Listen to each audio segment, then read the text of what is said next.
Amen.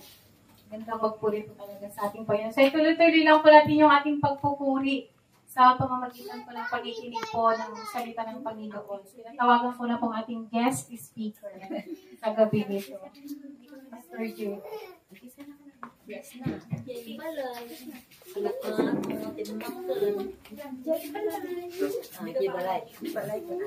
Hindi kami dadeb. Okay po, magandang gabi po sa ating lahat. Patakpakan nga po natin ang Panginoon. Hallelujah. Ngayong gabi po ay darako na po tayo sa salita ng ating Panginoon sa aklat ng Hebro chapter 6 verse 1. Babasahin ko po sa magandang balita Biblia. Kaya't iwan na natin ang mga panimulang aralin tungkol kay Kristo at magpatuloy tayo sa mga aral na para sa mga may sapat na kulang na. Tigilan na natin ang muling paglalagay ng pundasyon tungkol sa pagtalikod sa mga gawang walang kabuluhan at tungkol sa pananampalataya sa Diyos. Sa gabi pong ito ay nais ko pong bigyan ng paksa ang mensahe ng Panginoon, Growing in Christ. Ang sabi po dito, iwan na natin ang mga panimulang aralin tungkol kay Kristo. So ang ibig sabihin nito ay kailangan magpatuloy tayo sa mga aral na para sa mga may sapat na gulang na. Ang gusto ng Panginoon ay makaranas tayo ng paglago spiritually sa ating Panginoon. Ayaw ng Diyos na tayo ay mananatili doon sa aralin na una nating nakilala ng Panginoon. Gusto ng Panginoon na habang tumatagal, tayo po ay lumalago. Ayaw ng Panginoon na tayo po ay maging isang bonsai. Alam niyo ba yung bonsai na halaman? Di ba, pag may tanim po tayo, pag may mga alaga tayong mga hayop o ano paman, pag makita natin na may pagbabago, yung tanim nating mga halaman ay lumalago, gumaganda, kikita natin yung pagbabago, natutuwa tayo. Yung mga alaga na, yung mga dog lover, kapag nakita ninyo na lumalaking mga aso nyo, natutuwa tayo.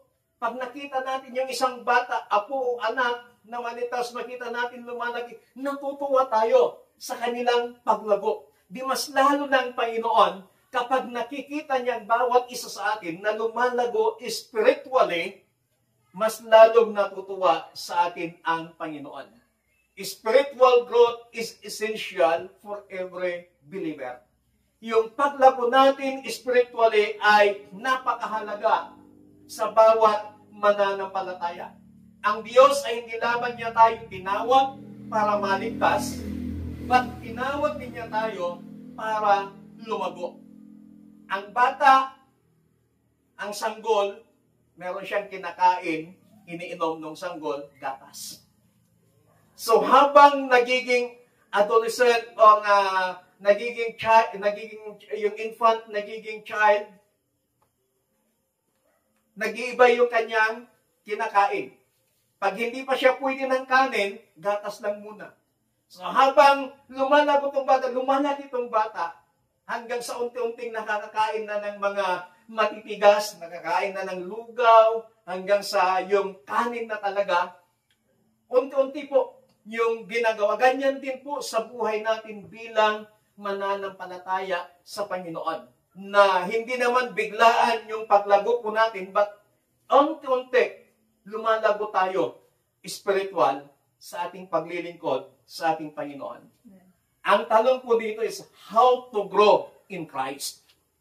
Paano tayo lumago sa ating Panginoong Kristo? There are some biblical process to grow in Christ. May mga makikita tayo sa Biblia na mga proseso kung paano po tayo lumago sa ating Panginoong Kristo. Number 1, ito yung tinatawag nating abiding in Christ. Yung pananatili natin kay Kristo. Sa John chapter 15 verse 5, ang sabi po dito, I am the vine, you are the branches. If you remain in me and I in you, you will bear much fruit. apart from me, you can do nothing. So yung pananatili natin sa Panginoon, napakahalaga po yun dahil ang sinasabi ng Biblia, kung wala tayo, kung hiwalay tayo sa Diyos, wala tayong magagawa. Kapag sinabi natin abiding in Christ, ano bang ibig sabihin ng salitang abiding in Christ? Ang ibig sabihin is to remain, to stay, to dwell, or to continue. Yung mananatili ka para ikaw ay lalabo. Mananatili ka kay Kristo na kahit anumang mangyari, mananatili ka dyan, na kahit anumang ligalig ng kaaway, anumang problema, anumang pagsubok, hindi mo iiwan ang Panginoon. Dito ka lang. Lalago ka spiritually sa ating Panginoon. Katulad sa atin, kung tayo'y palipat-lipat ng church, meron kang hindi nagustuhan, meron kang hindi nakitang hindi maganda, yung pamamahala, yung administration ng local church o ng organization, aalis ka na kaagad. At nahahanap ka ng isang organization o isang simbahan na ang akala mo is perfect. Kapatid, we cannot find better pastor, we cannot find better organization, we cannot find better church. Kahit saan tayo magpunta, meron at merong pagkukulang, pagkakamali, kahinaan. Ang bawat pastor, ang bawat churches, ang bawat organization. Pero sa kabila ng mga nakikita nating kapulaan, nakikita nating kahinaan, nakikita nating mga pagkukulang, mananatili ka dyan, hindi ka mo iiwan, dyan ka lalago. Amen. Diyan ka palalaguin ng pananampalataya mo sa ating Panginoon na habang andyan ka, marami kang matututunan sa Panginoon. Marami kang mapag-aaralan sa Panginoon. Kumbaga ay tayo po ay nasa pag-aaral kay Kristo. We are in the school of Christ. Na habang nabubuhay tayo dito sa ibabaw ng lupa, habang tayo naglilingkod sa Panginoon, habang tayo nananatili sa Panginoon, tayo po ay nag-aaral sa Panginoon. Na habang tumatagal, mas lalo mong nakikilala ang Panginoon. May mga pagkakataon na para bagag, pakiramdam mo, iniwan ka ng Panginoon na hindi ka tinutulungan, hindi niya tinutugunan yung panalangin. May mga pagkakataon na pakiramdam mo, napaka-silent ang Panginoon sa buhay mo. Hindi yun yung dahilan na iiwan mo ang Diyos. Tandaan po natin sa mga Israelita noon, bago dumating ang Matthew, ang New Testament, pagkatapos ng Malakay, bago dumating ang Matthew, there are 400 years gap na naging silent ang Panginoon. Hindi nila narinig ang tinig ng Panginoon, hindi nagbigay ng instruksyon ng Panginoon, pero may mga Israelita na nanatili pa rin sa Panginoon bagamat hindi nila naririnig. Ganon din po sa atin, na may mga pagkakataon na para bagang ang pakiramdam natin, hindi natin naririnig ang tinig ng Panginoon, pakiramdam natin, hindi tayo ginagabayan, hindi tayo tinutulungan ng Panginoon sa mga pagsubok, sa mga problemang nararanasan po natin. Kapatid, pag naranasan po natin yun, huwag mong iiwan ang Panginoon. Stay. Kaya nga sabi ng Panginoong Hesus, abide in me, and my words abide in you. Amen. Amen. Amen. Kung ang tao pwede tayong iwan, kung ang tao pwede tayong itakwil, na habang tumatagal nakikilala mo yung ugali ng tao, parang ang pakiramdam mo sa kanya ay tinatakwil mo na, parang hindi mo nakakilala. Kahit kasi habang tumatagal, nakikilala mo. Habang tumatagal, yung itinatakwil mong tao, nakikilala rin niya ang tunay mong ugali. Pero hindi yun yung dahilan para kayo ay mag-iwanan. Yun yung gagawing dahilan para manatili. Manatili, para pariho kayong lalago. Para makita nyo kung ano yung kahinang pagkukulang ng bawat isa, then doon kayo lalago. Amen. Kung mag-iiwasan, walang mangyayari. Pero dapat, kung ano yung nakitang kahinaan, magtulungan kayo. Napalakasin mo itong taon ko sa kanyang kahinaan, ikaw din, hindi lang yung ikaw yung laging pumupuna sa kapatid mo, kundi kapag pinuna ka, marunong ka rin sanang tumanggap din ng pagpuna sa'yo. Hindi yung pag nagpumuna ka, tapos ikaw din yung pumuna, sasabihin mo sa taong pumuna sa'yo, judgmental na kaagad. Ito yung sinasabi ng Biblia, lumago tayo sa ating Panginoong Jesucristo. We must staying connected through spiritual practices. Abide in Christ. Pangalawa, na proseso para tayo po ay lumago. Sa Hebrews chapter 10, verse 25, attending fellowship. Ano pong sabi dito? Let us not give up meeting together. Huwag nating kaniligtaan ang pagdalo ng pagtitipon. Bakit? Fellowship is worship celebration. We must attend regularly. Fellowship is more than just church attendance. It is about relationship, not just ritual.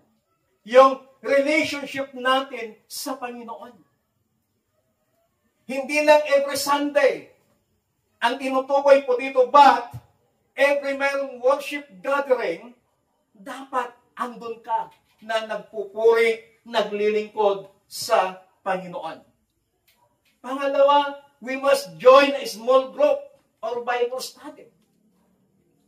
Sa New Testament, nagsimula ang church sa history of church, nagsimula lamang sa mga bahay-bahay. House church. Nagsimula ang mga disciples ni Christ. Nagsimula sila sa mga bahay-bahay. Small group. Nagsimula sila sa small group hanggang sa unti-unting lumalago, unti-unting dumadami. Kaya yung mga iba, huwag nating i-smallin yung small group. Hindi porkit malaki ka ng grupo ngayon, hindi porkit marami ka ng miyembro ngayon, hindi porkit malago na kayo, iminamaliit mo yung mga nagsisimula. Hindi po ganon. Kailangan, let us join to the small group. Mga Bible study, pag-aaral ng salita ng Panginoon. Pangatlo, serve in a ministry team. Kailangan maglingkod ka sa ministry ng Panginoon. May mga kanya-kanyang ministry. Kaya ako po, nung ako'y sumama sa City of God, although na may nag-aalok naman sa akin noon na iba, na merong monthly na financial support, ang naging prinsipyo ko, sasama ko sa City of God, hindi yung isipin ko kung ano yung makukuha ko dito, kundi kung ano yung pwede kong maitulong. So, kinakailangan we must serve in ministry. Maglingkod tayo sa ministry.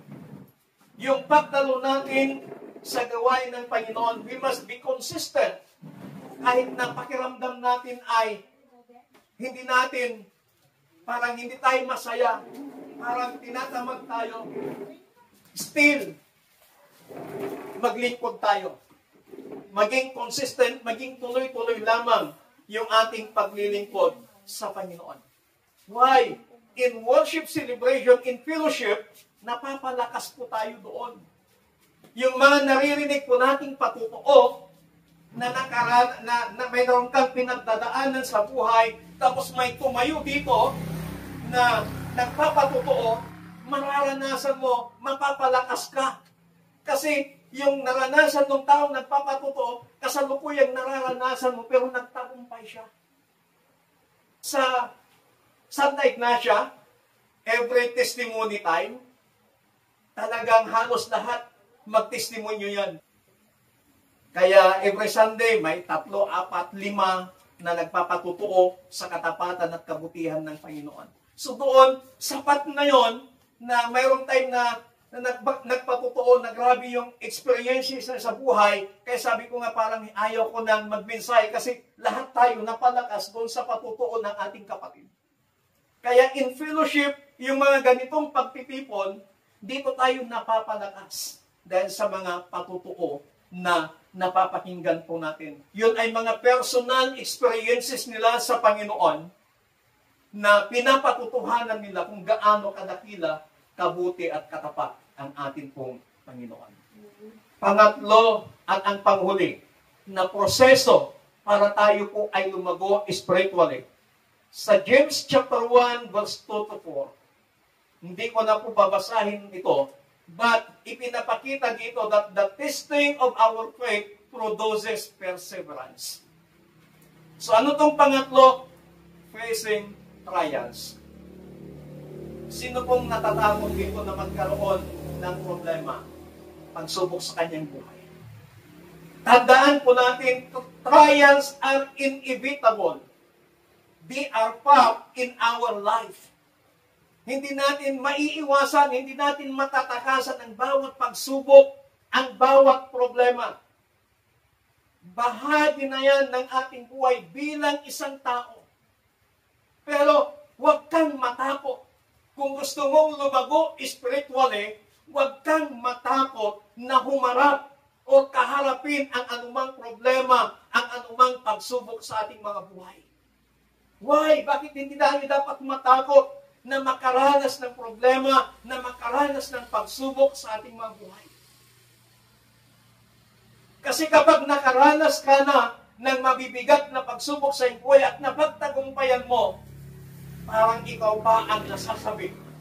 Pagsubok, halika. Hinahamon mo pa ang pagsubok sa buhay mo. Pero pag tinatatakutan mo ang isang pagsubok, tinatatakutan mo ang isang problema na makaranas ka, kapatid, hindi ka makakaranas ng spiritual na paglago. Bakit kailangan nating huwag matakot na humarap sa mga pagsubok sa buhay? Because God is with us. Amen. Anong sabi sa Isaiah chapter 43 verse 2? When you pass through the waters, I will be with you. Yung sinabi dito na when you pass through the waters, hindi tubig, hindi literal na tubig. Sa Tagalog version kasi, dumaan ka man sa dagat. This is not a literal waters, but ang sinasabi po dito is dumaan ka man sa mabibigat na sitwasyon ng iyong buhay, sabi ng Panginoon, I will be with you. Kaya kung gusto nating makilala ng lubusan ang Panginoon, huwag tayong matakot na makaranas ng pagsubok at problema dahil sa panahon na ikaw ay may pagsubok, mayroong problema, then you will experience yung pangako ng Panginoon that He is with you. Bakit kailangan hindi tayo dapat matakot na humarap, na magkaroon, makaranas ng pagsubok sa ating mga buhay? Because God sets limits on your trial. Naglagay ang Panginoon ng limit. Kung si Rhea, alam ni Pastora Luta, ng anak niyang si Rhea, ang kaya niyang buhatin lamang ay isang galong tubig, hindi niya pabubuhatin si Rhea ng 2 galong tubig. Kung ano lang yung kaya niya na buhatin, yun lang yung ipapabuhat. Ganyan din ang Panginoon. Anong sabi ng banal na salita ng Panginoon sa 1 Corinthians chapter 10 verse 13? He will not let you to be tempted beyond what you can bear. Hindi niya hahayaan na kayo'y matukso ng higit sa inyong kakayahan. So naglagay ng limit ang Panginoon sa pagsubok na mararanasan mo. Hanggat kaya mo, ibibigay yan. Hahayaan ng Panginoon na maranasan mo. Pero pag hindi mo na kaya, then sasamahan ka na, tutulungan ka na ng Panginoon. Amen. Amen. Merong isang kwento Ang tawag nito ay bigat na bigat ng nagpapasan ng cross. Nahihirapan siya, literal na cross ang binubuhat niya. Nahihirapan siya, halos di na siya makalakad sa bigat. Sabi niya, Panginoon, pwede bang palitan mo tong cross na to? Hindi ko kaya, hirap na po. Sabi ng Panginoon, sige na, mamili ka kung anong cross ang gusto mo. Ang daming mga cross. Mamili ka dyan. Hindi. Nung sinabi sa kanya ng Panginoon, binaba niya yung cross na dala-dala niya. Namili. Binuhat niya yung isa. Hindi niya kaya sa sobrang bigat. Naganap. Nakakita na naman ng isa. Buhatin niya, hindi niya kaya. Halos lahat na ng cross na doon, isa-isa niyang nabuhat, pero hindi niya kaya. Tapos, may isang cross na nasa gilid na hindi pa niya nabubuhat. Nilapitan niya at kinuha. Nung binuhat niya yon, nabuhat niya. Ang sabi niya, Panginoon, pwede ba ito na lang na cross ang ibigay mo sa aking buhatin ko? Ang sabi ng Panginoon, sige anak, yan na. Hindi mo ba alam, anak, sabi ng Panginoon, na yung inaayawan mo na buhatin kanina, yan din ang gustong-gusto mong buhatin ngayon.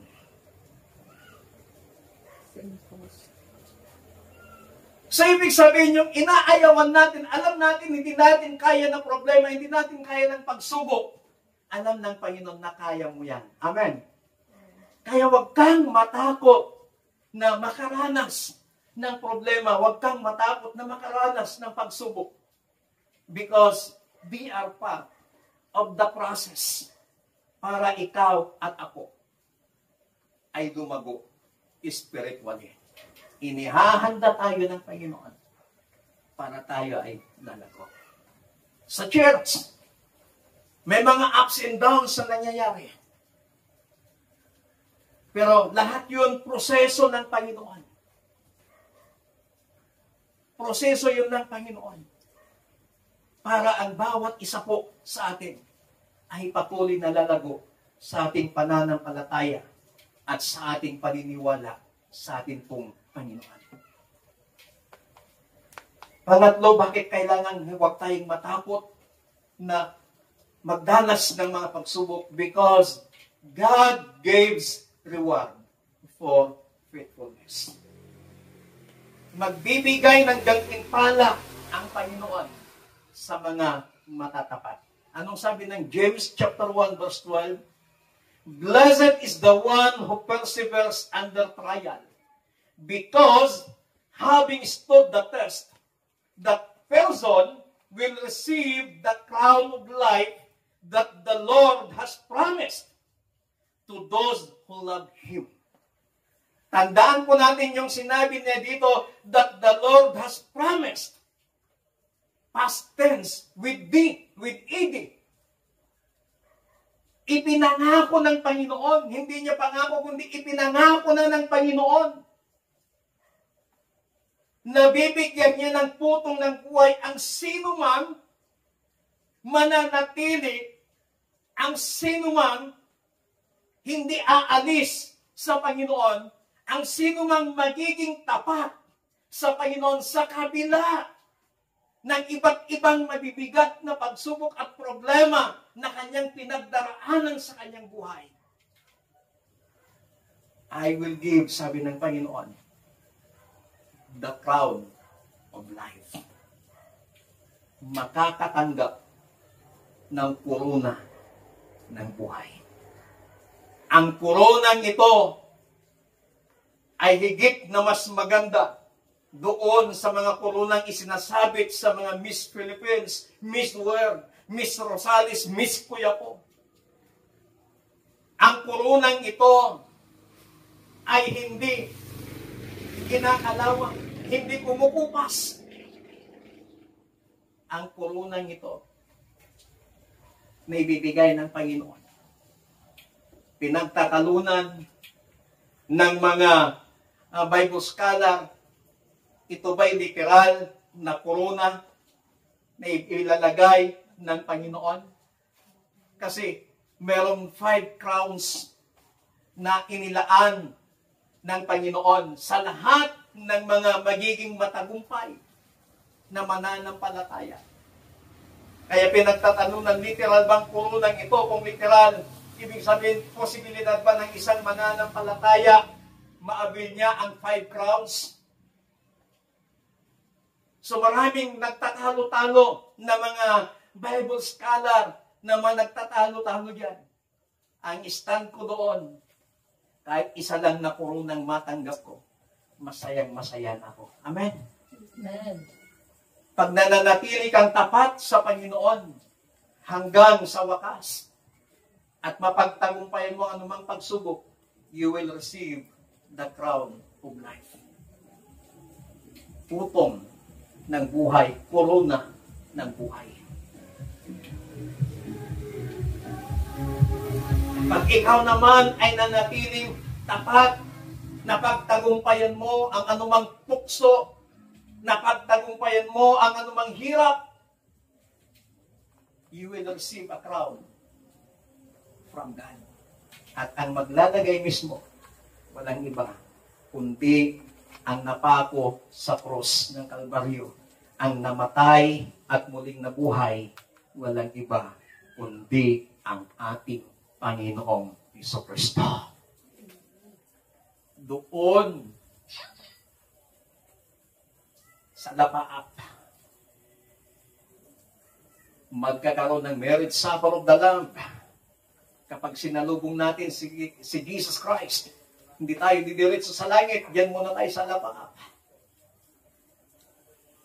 Doon natin tatanggapin yung mga korona, yung 5 crowns na ipinangako sa atin ng Panginoon. Kaya mga kapatid, huwag tayong matakot. Sapagkat ito'y mga bahagi lamang, mga proseso lamang na ginagamit ng Panginoon para ikaw at ako ay lumago spiritually.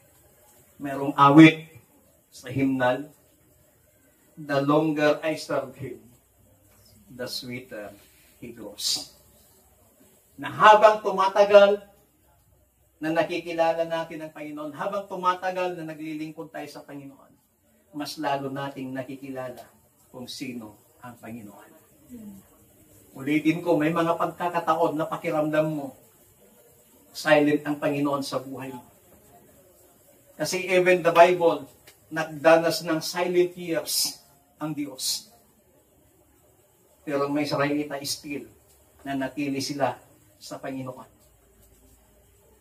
May mga ilang umatras, may mga ibang sumamba sa ibang Diyos-Diyosan kasi hindi na nila, akala nila wala ng Diyos, kinalimutan na sila ng Panginoon. Sometimes sa buhay po natin, makakadanas din tayo ng ganon. But the Bible says, we must abide in Christ. Whatever na maranasan natin, yung feeling mo, wala ng Panginoon, iniwanan ka na, kapatid, nasa proseso ka ng silent moment ng Panginoon. Tinitingnan niya kung hanggang kailan, kung hanggang saan ang kaya mo. At kung dumating yung punto na hindi mo na kaya, at humingi ka ng tulong, then ang Diyos, siya ang ating saklolo. Tayo nga pong lahat ay tumayo. God expect us na bawat isa po sa atin ay magkaroon ng spiritual growth. Iwan na natin yung mga elementary na katuruan. Punta naman tayo sa high school. Pag nasa high school tayo, iwan na natin yung high school, punta na naman tayo sa college. Ibig kong sabihin, dumanas ka na ng pagsubok na ito, huwag kang matakot sa pangalawang baita, sa pangatlong baita, sa pang-apat. Kasi nasa proseso tayo ng spiritual growth. Kaya kung nararanasan mo yung mga bagay na yon, pasalamatan mong Panginoon, sabihin mo, salamat Panginoon, nasa proseso ako ng spiritual growth. Ang problema kasi sa atin minsan, pag pakiramdam natin ay parang wala nang pakiramdam natin, hindi na tayo masaya, ang dami na nating nakikita, ang dami na nating napupuna. Minsan ang alam natin solusyon, alis na lamang ako kasi hindi na ako masaya yan. That's the time na yun ang sinasabi ng Panginoon, yun yung time na silent moment ng Diyos. Then, pag maranasan mo yun, stay. Remain in God. Remain in God. As the Bible says, abide in me, and my words abide in you. Hallelujah. Oh, we worship Jesus. Sana i-desire ng bawat isa po sa atin na makaranas tayo ng spiritual growth sa ating mga buhay. Hallelujah. Oh, we worship Jesus. Hallelujah. Father, in the name of Jesus, thank you for your word. Dahil gusto mo ng bawat isa po sa amin ay lumago spiritually. There are times, O God, na nararanasan namin na parabagang hindi mo sinasagot ang aming panalangin. May mga pagkakataon na nararanasan namin, Panginoon, na parabagang napakalayo mo sa amin. May mga pagkakataon na nararanasan namin, Panginoon, na parabagang pinababayaan mo na kami. Pero ito pala yung mga panahon na nasa silent moment ka, na tinitingnan mo, inoobserbahan mo ang bawat isa sa amin kung hanggang saan ang aming makakaya at kung hanggang saan ang aming paniniwala at pananampalataya sa inyo. There are times, of God, na nakakaranas kami, naiirita kami sa aming mga kapatid sa pananampalataya. And because of these experiences minsan, ito yung nagiging dahilan na magdidesisyon kami na ayaw ko na yan, alis na lamang ako. But Lord, salamat. Dahil kapag nararanasan pala namin ang mga bagay na yun, parte ng proseso ng aming paglago. Kaya, Panginoon, sa tuwing mararanasan namin ang mga bagay na yan, Holy Spirit, tulungan mo kami na maging mapagpasalamat dahil pinoproseso mo kami sa aming spiritual na paglago, Panginoon. Marahil ang iba sa amin dito ay natatakot na makaranas ng pagsubok problema sa buhay. But Lord, tanggapin namin ang katotohanan that trials are inevitable.